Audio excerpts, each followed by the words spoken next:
Hi, I'm Bami Boneye, founder of the Bami Boneye Research Foundation and host of the Scared Literate program.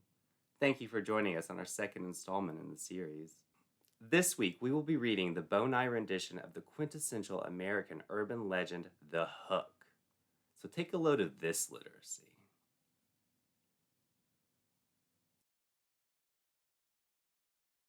In the quiet, safe, and homogeneous as possible newly constructed suburbia of 1950s Anywhere, USA, life was safe and wholesome. Her name was Sandy Duane, and she was shy and virginal because she was smart, just not yet smart enough to know that sluts win in the end. She just aced her senior exams in science and mathematics when Richard Stillwater asked her out to see the new Bami Boneye picture. Even in her virginal state, Sandy had casually noticed the bulge in Richard's gym shorts, how, even flaccid, it seemed to cast its own shadow and make a crease in the fabric restraining it. As an intellectual, she recognized that she needed to gain a deeper understanding of this virile specimen. She had just graduated.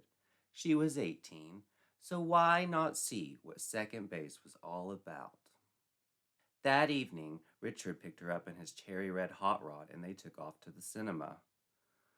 Gosh, he said, it's such a balmy night.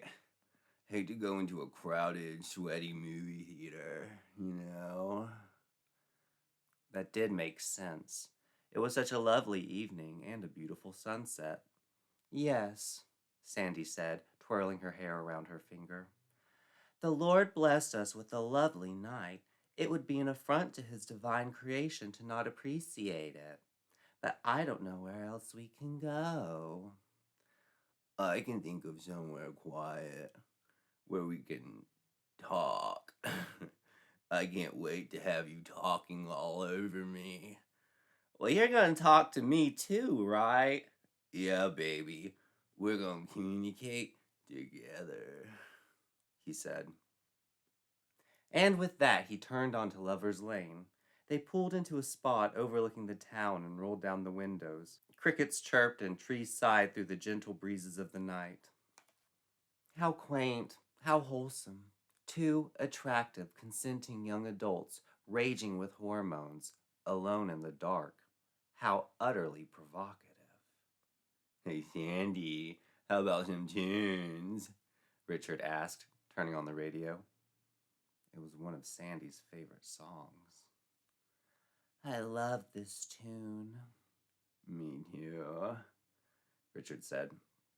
Sandy sighed, admiring the view overlooking their small town, far away from wandering eyes and helpful witnesses. They were so far from town they had to be close to the lunatic asylum, either close to that or the clinic where they say the doctor gives abortions to knocked up teenagers.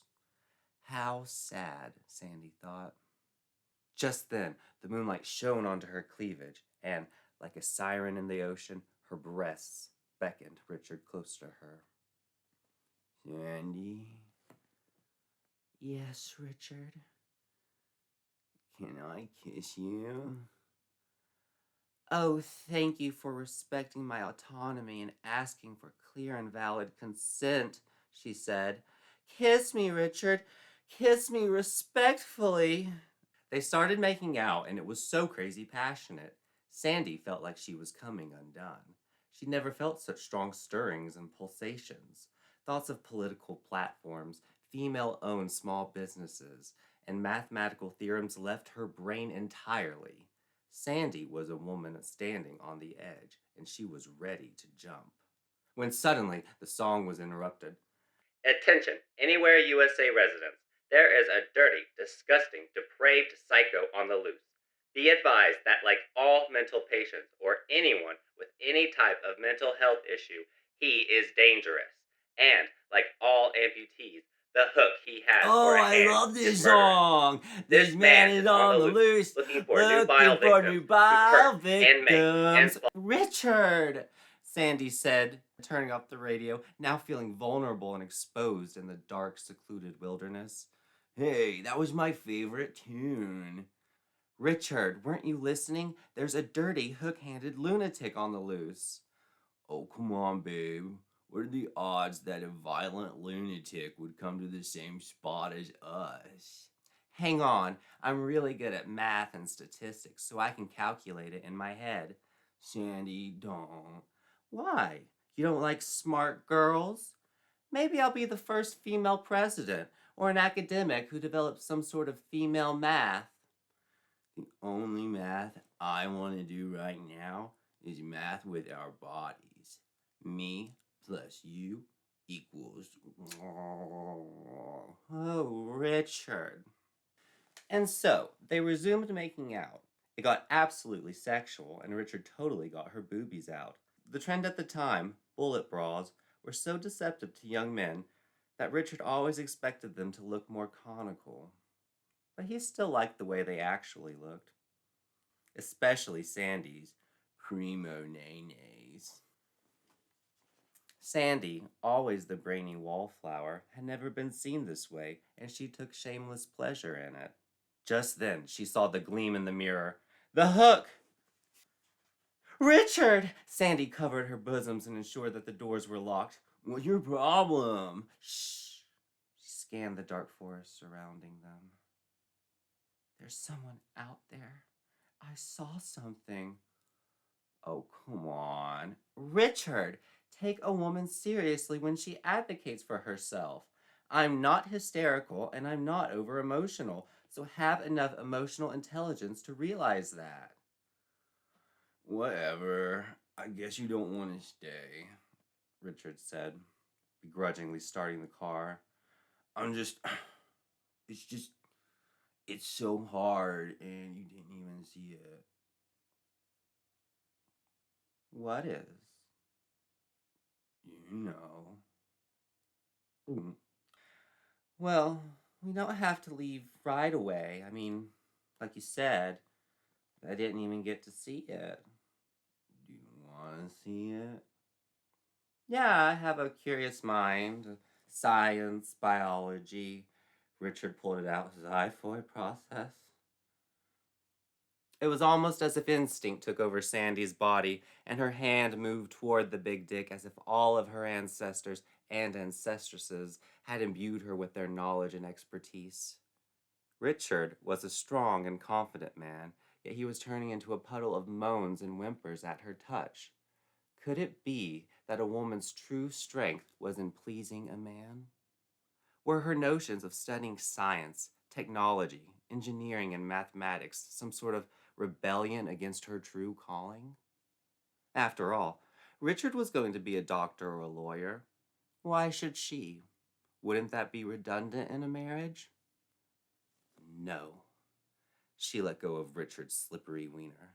Oh, why? He groaned, selfishly thinking only of his load.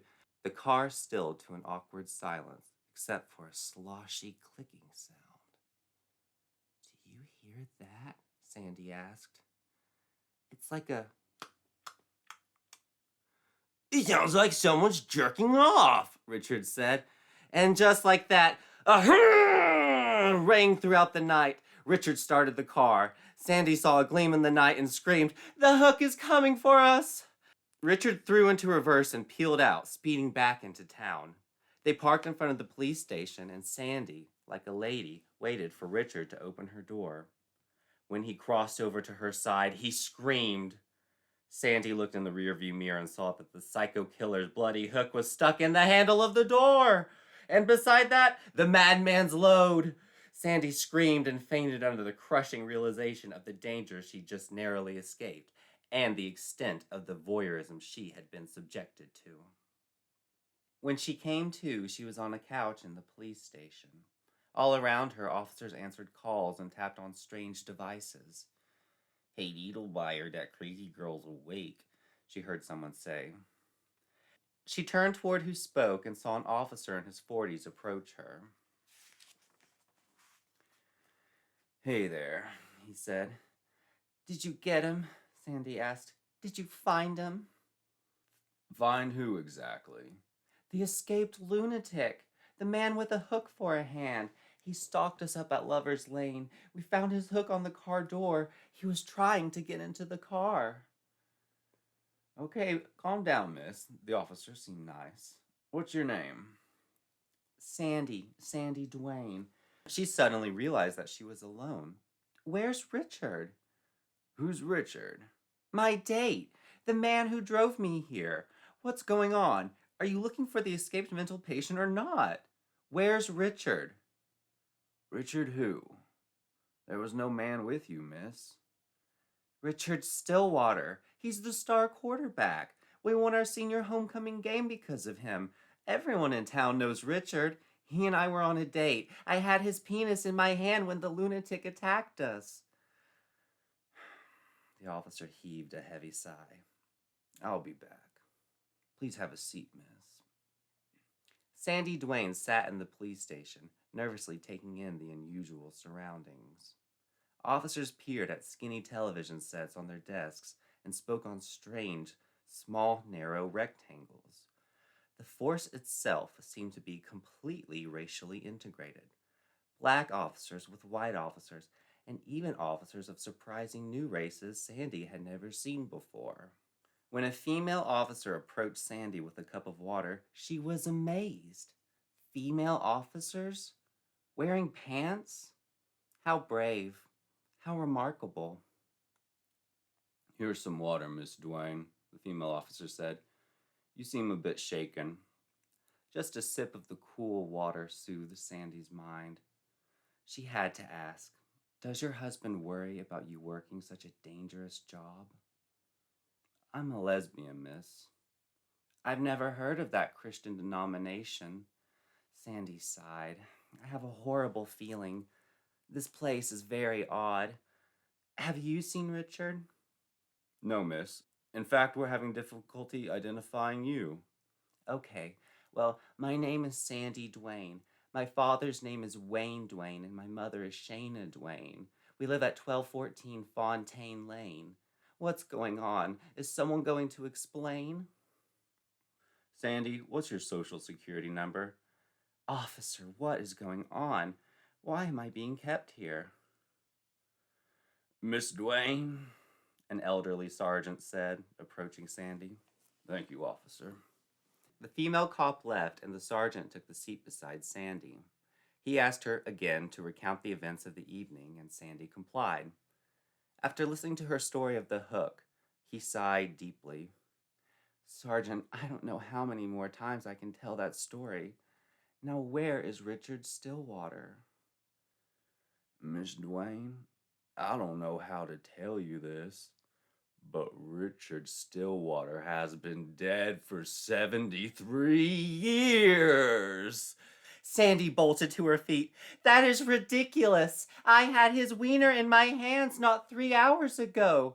She smelled the hand that had coaxed the erection. I can still smell the muskiness of his balls. Smell for yourself. While the sergeant couldn't deny the sweaty scent of post-adolescent balls on her hands, he pulled out a rectangle with a television screen and showed her a newspaper report on Richard's murder and the unsolved disappearance of Sandy Duane. What was this technology, and what had happened to her? Sandy Duane went missing the night that Richard was murdered. Sandy lost sensation in her legs and collapsed in her seat, staring at the photo of her own missing poster. Suddenly, a shrill ding rang from the officer's device. He turned it away and touched the screen. When he turned it to face her again, there was a photo of her purse. This purse has been sitting in evidence locker for decades. No, that's my purse. It was in the car with me when I passed out, before I woke up here. Miss, this purse was found at the crime scene all those years ago. Now, as far as I can tell, you are Sandy Duane. So I have just one question for you. Sandy looked around. All of the officers were staring at her. Some seemed like they were getting ready for something. Oh dear. They were going to take her in. What are you?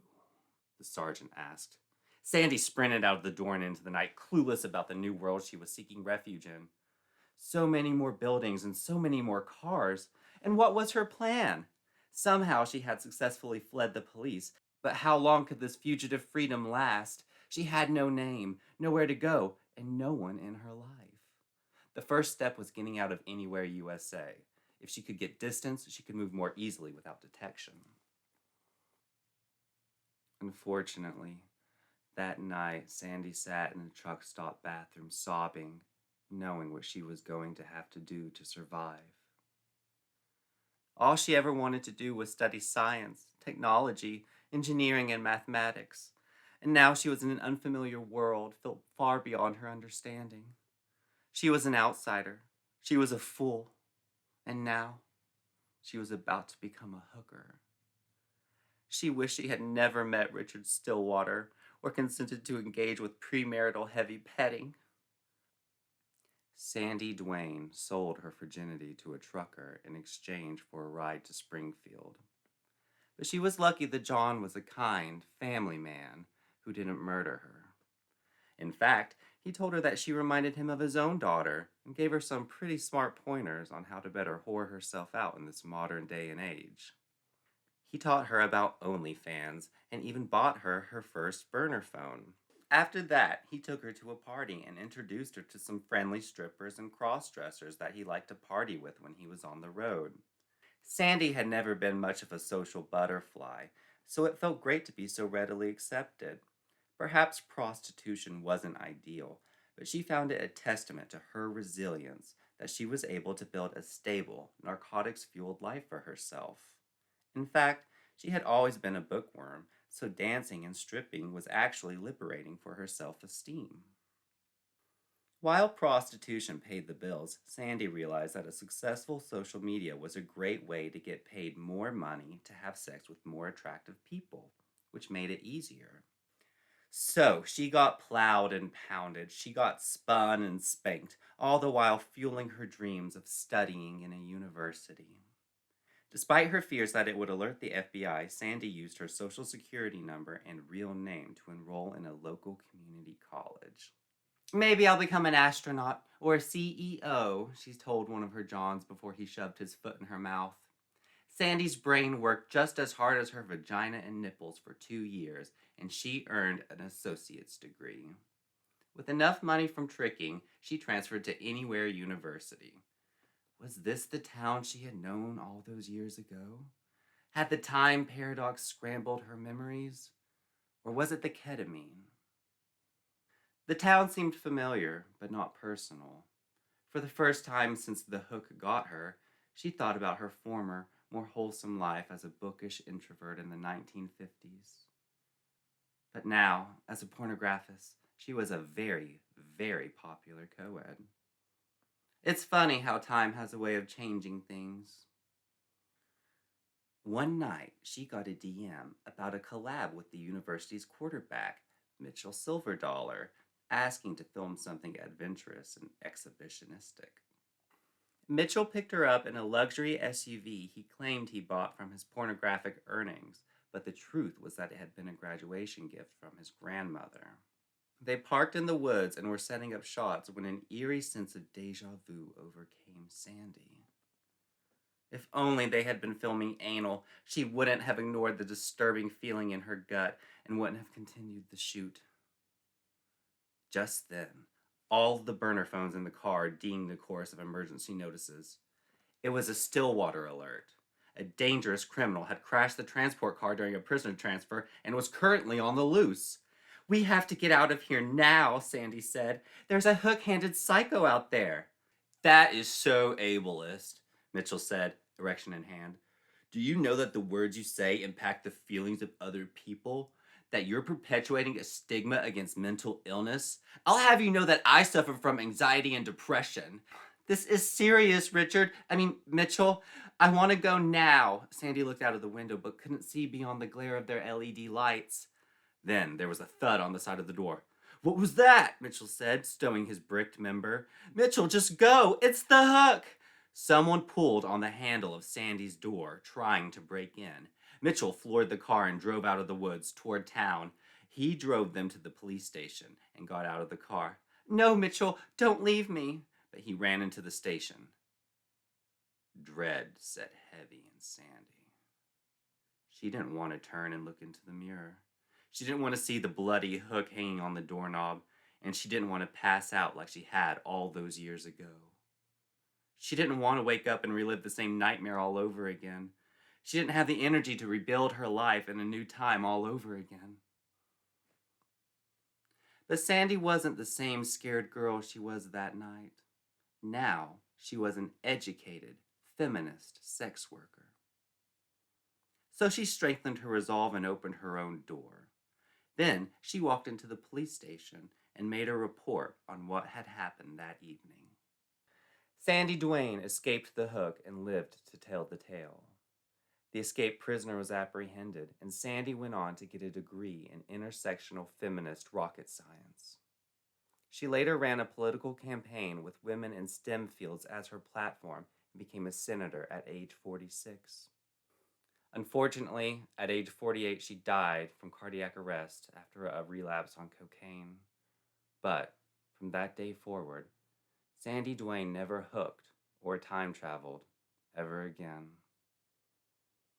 The end. Truly a tale as old as time. It could happen to anyone. I'm just glad Sandy had the wisdom to understand the importance of education, literacy, liking my videos, leaving me complimentary comments, and subscribing to my channel. I'm Bami Boneye, and I have no reason to lie to you.